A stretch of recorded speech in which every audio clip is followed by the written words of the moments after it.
Hello all. So in this lecture we will see about functions in Python. So being an effective programmer, our main objective is creating a clean and repeatable code.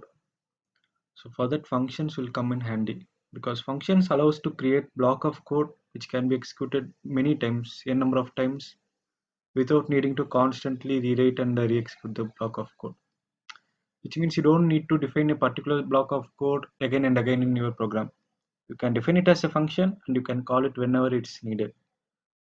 So that's how function help you in programming effectively. Also, we'll use the concepts of control flow and looping statements within the function so we can get more knowledge of it. So for creating a function, we should follow certain syntax.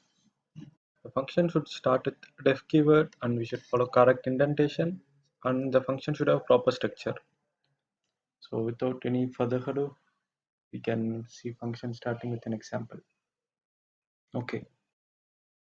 Okay, for defining a function, we can use the def keyword, which tells Python this is a function. And following that, we can give a function any name we wish. For two separate names, we should not use space, we should use underscore as separate character. Following our function name, we have parenthesis in which we can pass an argument, this we will see later. And then we have to put a semicolon and hit tab. And within the intended block of the function, we can use three quotation in which we can explain the function. Similarly, what we have done in the previous lecture, we have read the definition of a function. So below that, we can give the function definition. So within this commented lines, you can enter what are the parameters which need to be passed to the function and what the function does, and finally what the function returns. So this comes in handy whenever some other person or even you after a long time you want to know about the function. You can use the help and then pass the function name and you will get the function arguments, parameters and the return value of the function. So whenever the function name is called, we have written whatever the code we have written inside the inter block will be executed. So here I am just printing a simple statement I am inside the function. So whenever we call the function, this print statement get executed. So you can define a function at the top of your code and you can call it anywhere below your code. I'm just calling it now function underscore name, and then for executing a function you should always use open and close parentheses. So this is must for the function to get executed. So if you run this, you can see the function is executed and our print statement is printed in the result, which is inside the function. Also function can take arguments that we will going to see now. So for that, in the function definition we need to pass our values. For example, if you want to append something to the print statement, we can pass it to this function inside the bracket. So we are going to define our parameter which we need to pass to a function. So here I'm just using f1, which will be my input argument or the parameter I'm passing into the function, and I'm just appending to the end of my string. So inside print statement, I'm just appending the param1. Okay, I will rename it in the function call also. Whatever the parameter we are passing to while calling the function, it will go to the function and it will be added to our print statement. So if I run this, you can see the parameter I'm passing is I have created, which is added with inside the function. So finally it's returning inside the function I have created. So here we are only printing the result of a function, but instead of printing, we can actually return the value from the function. So the common question for beginners might be, what is the difference between print and return? For example, here we are just printing the string. So in case if you are doing some other complex calculations or something, you just need to return a value to a function call. Okay, let's see an example for our return statement. So consider we are creating an add function. So add underscore func. So this will take two input arguments which we are going to add now. So those will be parameter 1 and parameter 2. And here we are going to return something instead of printing. So we will define our return statement within few minutes. Before that we can make our function call. So here you can notice we are using a variable called result and then the return value from our function call will be assigned to our variable result. So we are calling our function add func and we are passing the two parameters 2 comma 2. So this 2 plus 2 will be added and it will be stored in our result. So finally we are printing our result, and before that our function should return something. So for that I'm using the return keyword. You can see it's automatically highlighted, and here we are directly adding the two parameters param1 and param2. So if you run this function, what actually happens is this 2 plus 2 will go to the parameters and get added and finally return to our function call, and then from the location of a function call it's assigned to our variable result. As I said earlier, you can use the help keyword and a function to get details about our function, what it returns, and what it actually does. Okay, so for that I'm just typing help and then I'm calling our function. Not calling actually, I'm just typing the name of the function. And if I run this, you can see the details in our print window. Okay, so whatever defined within the three single quotes is called docstring. So whenever you call a help of the function, it will return something which is inside our single quotes. So if you don't define anything inside your function and then you are passing it to a help, you will get only about the name of the function and the parameters. Here you can see only add function, param1 and param2 are written, no details about a function. So this is absolutely necessary to write about your function and the return value, because in future if you come back to a function you need to know some details about it. So here I'm defining about this function adds the two parameters, but we are not going to use this in our every example we are going to see further because it takes time, but make it a practice, because in your user defined functions, if someone else or you came after some long period and you look back your function, you need to know some details about it. So keep a practice of using it in your function whenever you are defining it. For all predefined functions and methods, in the previous video we have seen like it's already written by the developers. So make use of it. Okay, I think now this is clear and I will delete this. Okay, consider an example like in our add function we need two parameters to get the result. But what if we forgot and send only one parameter? So the function actually requires two parameter, but we are actually passing one. So if you run this, you can see it's throwing error. One positional argument is missing. So if I pass it two arguments, then it will give the result. So to avoid these kind of errors, there is actually a solution. So if we forgot to pass one of the argument, here in this case, it won't throw an error. So for that, we need to make a default value to our argument. So here you can see for parameter 2, I'm just directly assigning it to a value, either 0 or 1 something. So even if you haven't passed two arguments, you will still get the result because the parameter 2 will hold the default value 1. The beauty here is if you actually pass two arguments, the parameter 2 value get overwritten and it will provide you the actual result. Okay, now let's see another example. In case if you haven't passed both the arguments. So for that also this condition holds good. You just have to make a default value for both the parameters and then you can either pass or don't pass the argument, you will still get the result without any errors. So I think this concept will be useful for you to create a default argument in cases whenever necessary. So in cases if you want to see the type of your return call, initially what the data type it returns, you can directly use the type function of print statement, and if you run it, you can see the result is of class type integer. So instead of returning the value from your function, consider if you are just printing param1 plus param2.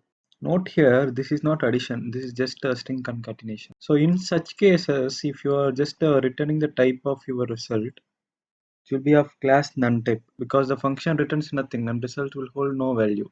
So that is why we are using return keyword in our function calls. So we will get the value directly by assigning the function call to a variable, and we can store it for our future purposes. Okay, in many circumstances, we will use functions to solve some practical problems. For example, consider a scenario like we need to check a string and it should return something if a particular character or a sentence is present in the string. It's more or less like a string comparison check. Okay, let's see it in detail now. Okay, let's now see a string comparison check example. So what we have to do is we just have to find a character or a sentence in a string and the function should return true or false according to it.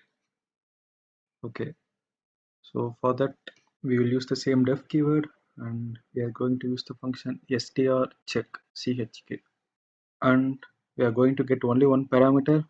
So I'm just referring to as x.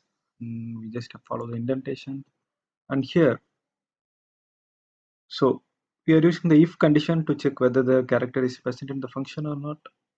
So we have to say if and then the character or sentence, which will be if name in x, then it should return true. For making it boolean, we just need to use capital T. So you can see the highlighted here, else it should return false. So this is very simple. We are just checking whether the string name is present in our x, which we are going to pass now. So we are storing the result in some variable and we are calling our function strcheck, and then here we just have to pass our string, which will be my name is Danny. Okay, now if you run this, you can see the name matches with our string my name is Danny, so it returns true.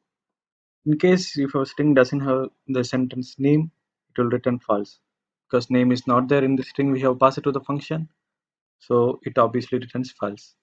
So we can add some more logic out to our code to make it more meaningful. So consider we are passing a uppercase NAME into our function check, but we are defining only smaller case name, so it will obviously return false. So to avoid that confusion, we are just making everything to lowercase. So irrespective of the uppercase or lowercase we are passing to our function, this x dot lower will make everything to lowercase. So here I'm just typing name in caps and you can remove this x dot lower to see what exactly happens. Since the sentence case is not matching, this is in uppercase and we are defining in the if class lowercase, so it returning false. But if you use x dot lower, you can see everything is converted to lowercase and it's returning true. This if else is not else needed because this shows that we are a beginning programmer because name in x dot lower which will return boolean. So there is no sense in using if else because it's already returning boolean. So instead of using if else, we can directly attach it to our return keyword and we will still get the same result true or false. So I'll just cut copy it and I will delete the if else statement. Okay, I'm just matching the indentation here and that semicolon needs to be deleted. Okay, if I run this, you can see the same result. It's returning true since name is in my string, and if I delete n, it's returning false. So the result is same exactly. I'm not saying here that you should always use one-liners.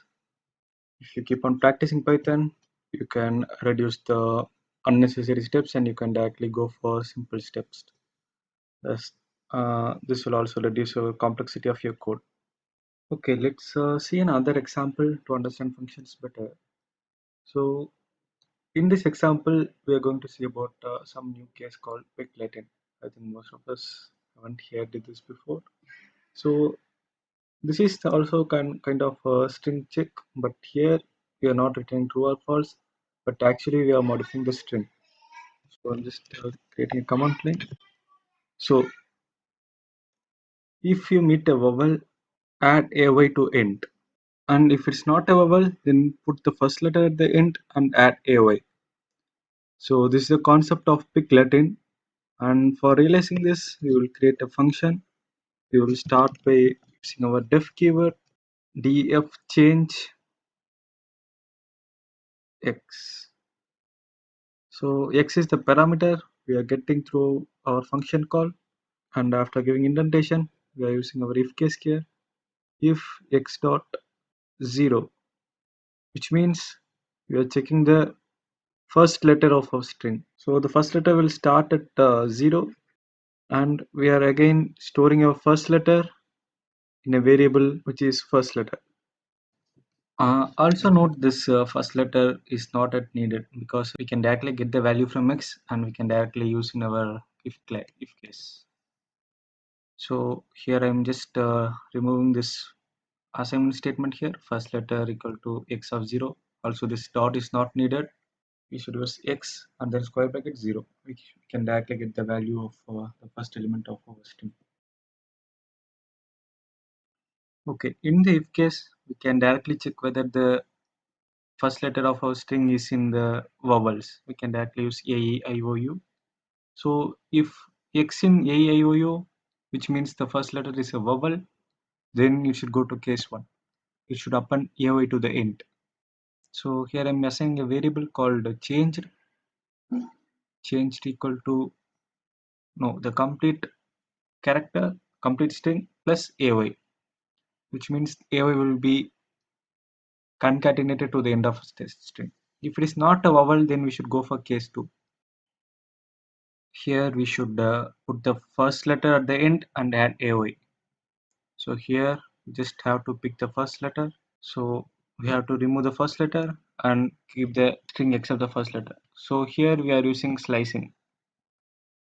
From 1 to 0 we are taking, which means from the position 1 we are taking the string and then we are adding the x of 0. So for that we have to define x of 0 before it. After we add, the first letter will change. So for that we can store it in a variable and we can use it. And then we should add ay to our string. So I think this is clear now. We are storing the first letter and then we are taking the string except the first letter and putting the first letter in the end and then finally adding ay. So once it is done, we are returning the variable changed. So this will hold the modified string. So we can see the result by directly printing the statement. So within the print statement, we should call the function change, and then we have to pass the value which is our string. Here I am passing apple. So apple will be my string, that is I am passing to it to get changed. So here you can see invalid syntax because we are using that x.o. So I have to delete that dot. It should be directly x of o. Okay, now if I run this, you can see apple a is vowel, so it's going to case 1 and putting apple a. And if I use maple, you can see the first letter is replaced with the last and then ay is printed. You can see apple may. So this is what we have expected. This even holds good for strings. If I use 00, it will replace the first 0 to the last and put ay. For more clear understanding, I'm putting 100 here. I'm passing the 100 string. And you can see 001 and then ay. You can see the first letter is going to the last of the string and then ay is concatenated to the string. So that's it for the functions tutorial. Thanks for watching. And if you face any doubts while you are coding, just post them in the comment section. And if you find this video useful, please do like, share, and subscribe to What We Know.